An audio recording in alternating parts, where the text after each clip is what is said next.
Hey everyone, and welcome back to the Round Number One YouTube channel. I want to start off by wishing all the citizens of the United States a safe and relaxing Memorial Day weekend. Today's show is a mix of news and commentary, and I'm aiming to keep it under 30 minutes, so let's get right into it.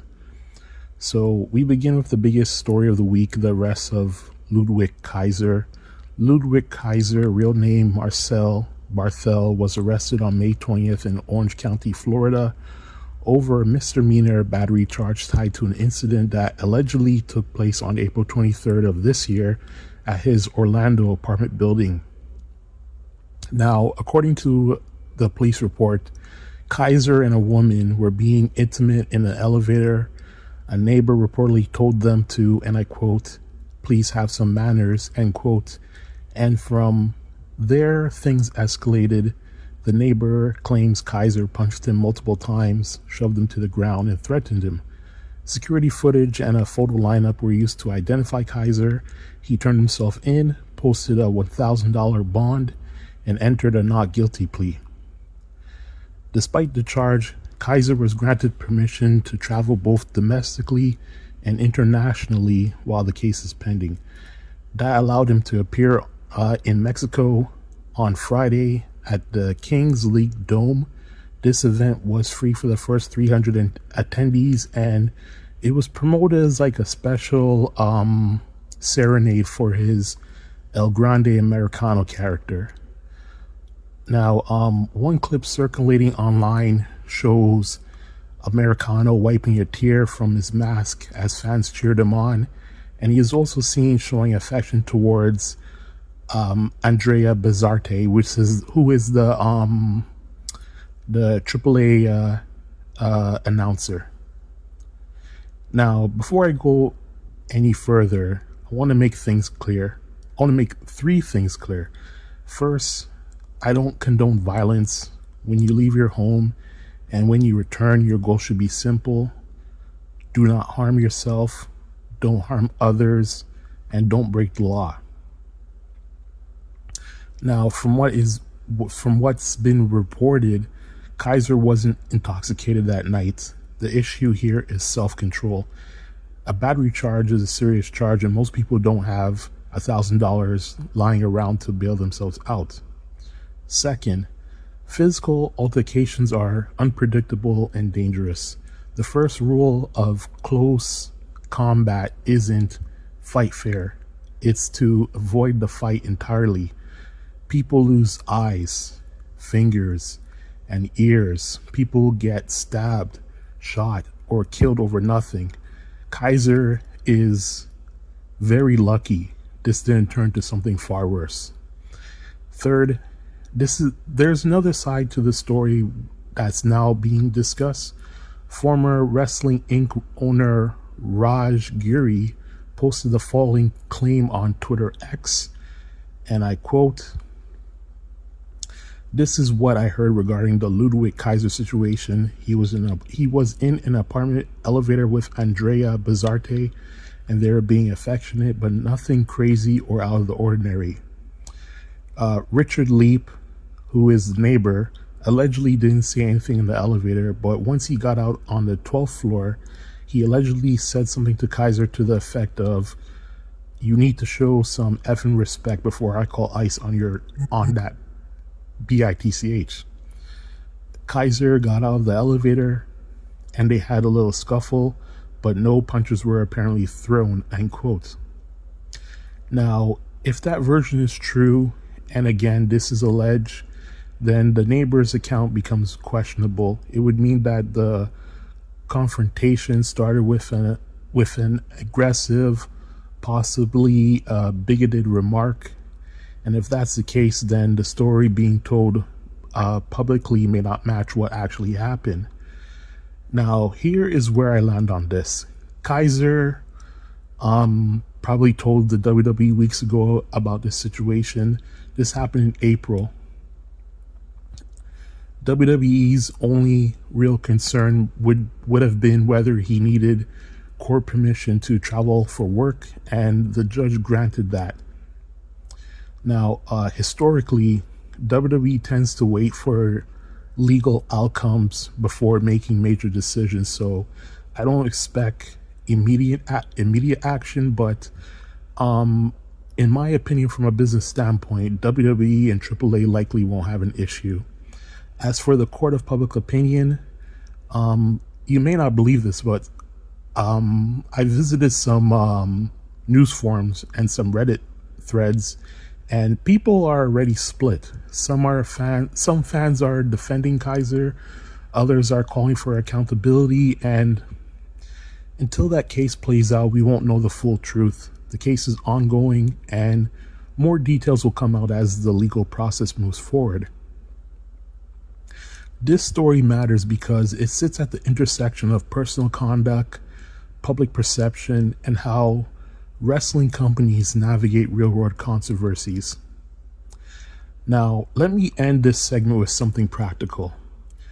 You and your partner could find yourself in a similar situation one day.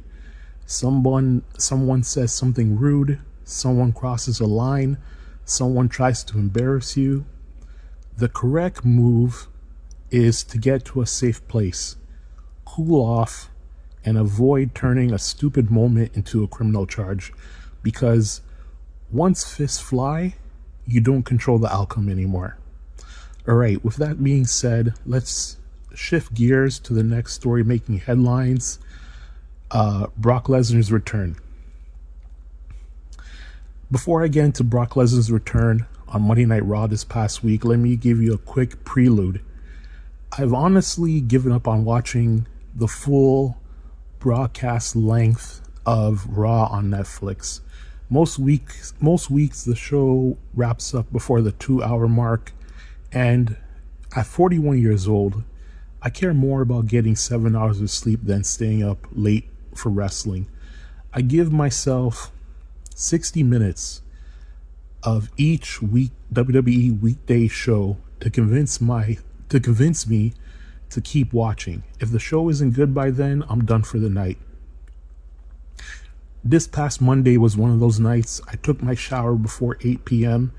and before 9 p.m. I was ready in bed, TV off, ready to drift to sleep, and then my phone buzzed. A notification popped up. Brock Lesnar returned. Brock Lesnar returned to Raw and attacked Obafemi, dropping him with an F5 and making it crystal clear that their feud is back on. And let me say this, Brock Lesnar knows how to ruin a bedtime routine. Now, I hate to bring this up because it's easy for people to call me a liar after the fact, but I knew Brock was coming back. I purposely didn't talk about it on this program. Let me explain why.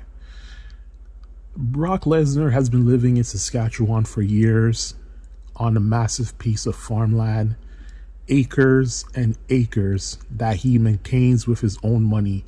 He owns millions of dollars worth of agricultural equipment. He pays hundreds of thousands of dollars every year just to keep that land operational. Brock is a smart man. He has his financial planning set up so that his land and equipment can be maintained for years, even after he's gone. So ask yourself this: did anyone really think that Brock Lesnar was going to retire at 48 years old, walk away from tens of millions of US dollars, money that becomes even more valuable when converted into Canadian currency, and leave all that on the table heading into 2027? Absolutely not. The upkeep of farmland is expensive, and for all we know, Brock doesn't have contracts with McDonald's or major Canadian grocery chains to supply eggs or meat. He's not a corporate farm, he's a private landowner. That means the money he earns from WWE matters. It matters a lot. And while we're on the topic of returns, the same logic applies to Asuka. She recently uploaded a video to her YouTube channel confirming she is still with the WWE and simply requested time off for a personal issue.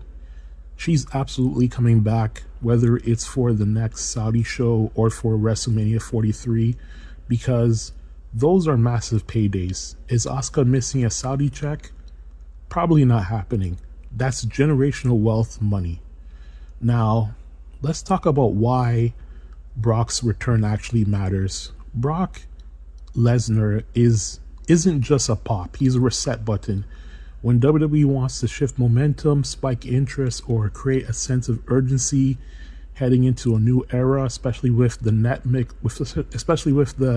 Netflix move and the ESPN move going smoothly, Brock is the ultimate event button. His presence tells you WWE is gearing up for something bigger, and the choice of his opponent is not random. Obafemi is one of Triple H's chosen projects. He is a future main eventer that's being built brick by brick. Brock showing up to test him is deliberate. It's WWE saying, let's see if this kid, Obafemi, can swim the sharks. Now, here's something I've realized over the past year. With Triple H running creative and with his circle, you have Paul Heyman, Bruce Pritchard, Michael Hayes, among many other people. WWE is pushing a new kind of kayfabe. They want fans to believe kayfabe is dead, but what they're really doing is controlling kayfabe themselves. They want to puppeteer the online conversation. They want to dictate what's real, what's fake, and what fans think is happening behind the scenes. I watch WWE programming and I see a lot of things that feel off, things that feel staged for the Netflix WWE Unreal series. Some of these real life moments feel like they're being filmed with a second camera crew hiding behind a curtain. Now, as a commentator, I should call it out every time I see it, but I'll be honest, I'm tired.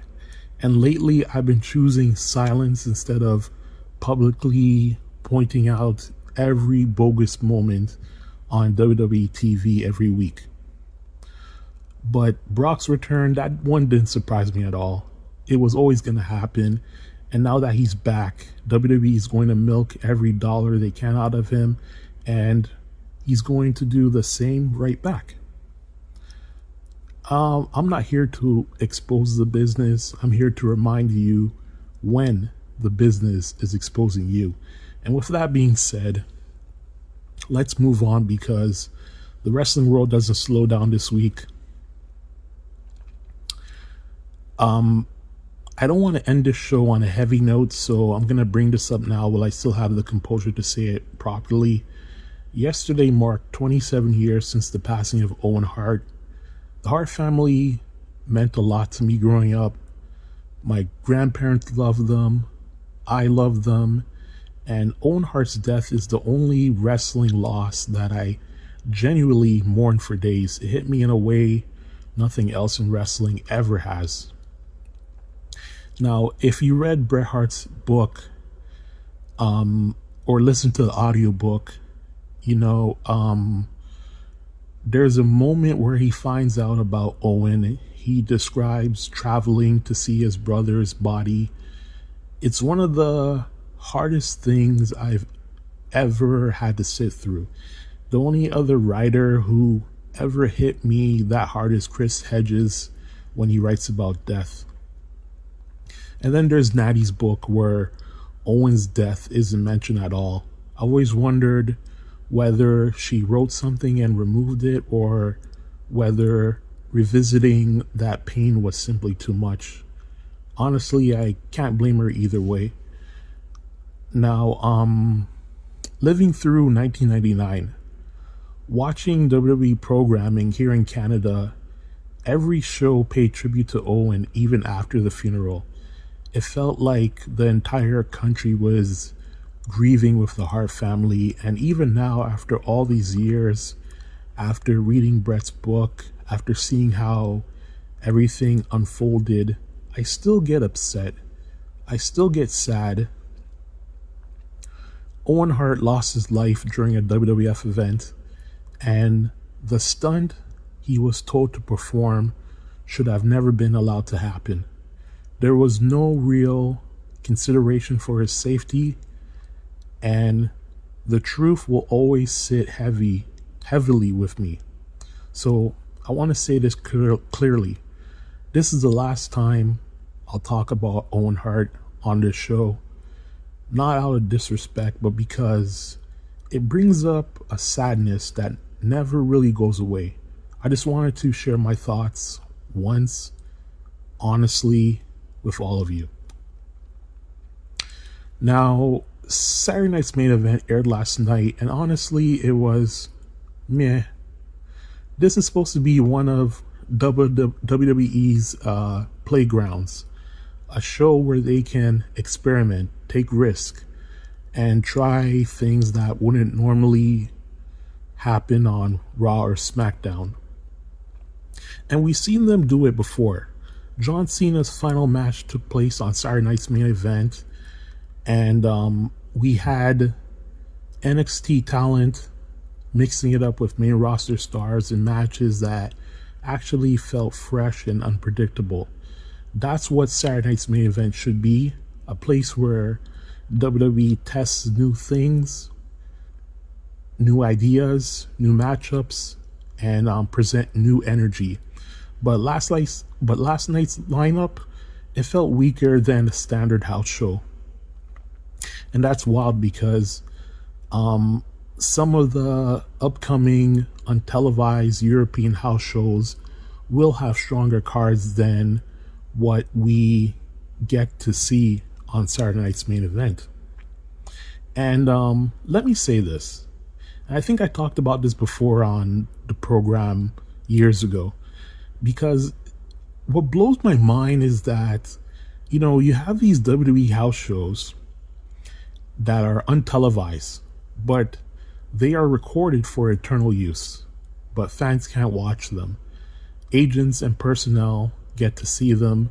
The people who actually pay for the product don't. So, since the launch of the WWE Network, I've been saying the same thing.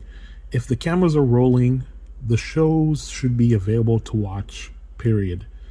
Now, I understand keeping the Performance Center live events private, and to be clear, I'm not talking about NXT, LFG, or Evolve. I'm talking about the PC live shows that are strictly developmental and will never be shown publicly.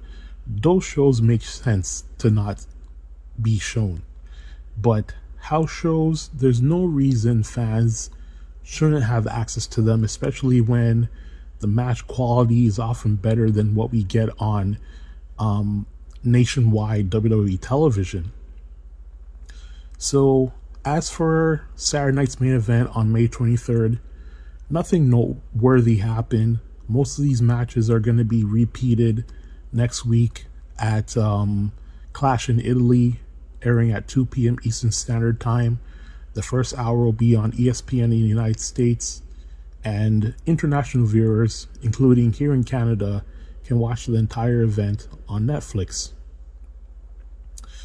Now, in some lighter and genuinely happy news to close out things today, Io Sky is now officially married to the wrestler formerly known as Evil after 10 years together. Fans who follow Japanese wrestling closely already knew they were a couple, and a lot of people assume they had gotten married years ago. But one thing you learn watching the Japanese entertainment world, whether it's wrestling, music, or film, is that many performers keep their personal lives incredibly private. You don't often find out somebody is dating, married, or even has kids until they decide the moment is right. So Io and Evil chose to keep their relationship protected and quiet for a decade, and now they share this milestone on their own terms. It's a rare and beautiful thing in this industry, and I'm genuinely happy for both of them. And that's where we're going to leave it today. Celebrate love where you find it. Protect your peace. And as always, thank you for spending your time with me. This has been your weekend edition of round number 1. I'll see you next time.